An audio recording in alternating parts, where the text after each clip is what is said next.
Assalamualaikum warahmatullahi wabarakatuh. Izin dokter, perkenalkan nama saya Sulaiman Batubara dengan NPM 2308216. Izin mengerjakan tugas untuk blok kardiologi. Baik, untuk materi yang saya bawakan ini mengenai vein thrombosis atau DVT.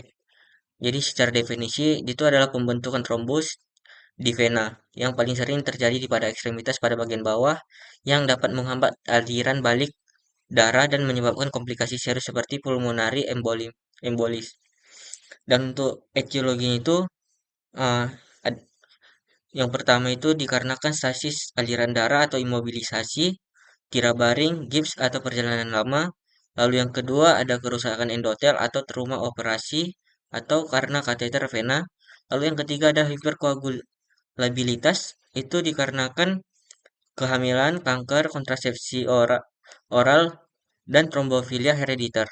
Dan untuk faktor risikonya itu yang pertama itu bisa dikarenakan imobilisasi lama, operasi ortopedi atau pelvis, usia lanjut, obesitas, riwayat DVT atau VS sebelumnya, kanker, kehamilan atau nipas, terapi hormon, trombofilia atau mutasi faktor faktor 5 Leiden, defisiensi protein C atau S, anti trombin 3.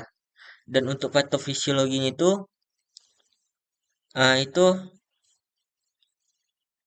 yang disebabkan oleh karena faktor risiko tadi, sehingga terjadi perubahan aliran darah atau kerusakan endotel atau hiperkoagulabilitas, lalu dia menjadi terjadi aktivitasi koagulasi, yang dimana terjadi kombinasi fibrin dan trombosit yang membentuk trombus yang menyebabkan obstruksi pena yang yang dimana yang berupa gejala seperti edema, nyeri pada sebagian trombus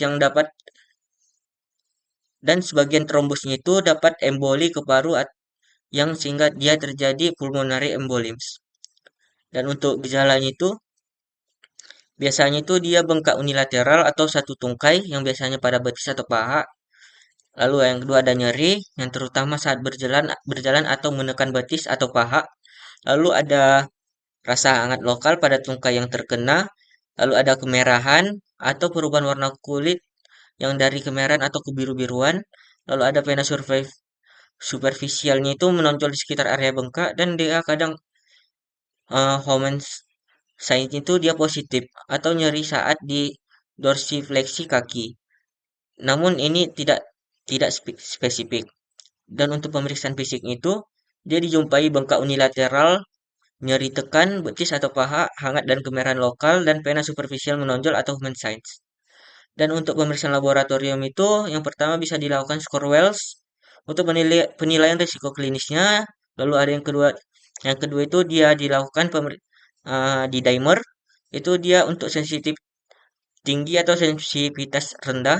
Lalu yang terakhir itu ada USG Doppler kompresi yang menjadi gold standar non invasif. Dan terakhir ada venografi, yang untuk venografi ini dia jarang dilakukan. Untuk tata laksana farmakologi itu dia diberikan antikoagulan yang dilanjutkan dengan VKA atau warfarin atau DOAC atau rivaroxaban yang durasinya itu 3 sampai 6 bulan atau lebih lama dari rekuren dari atau trombofilia.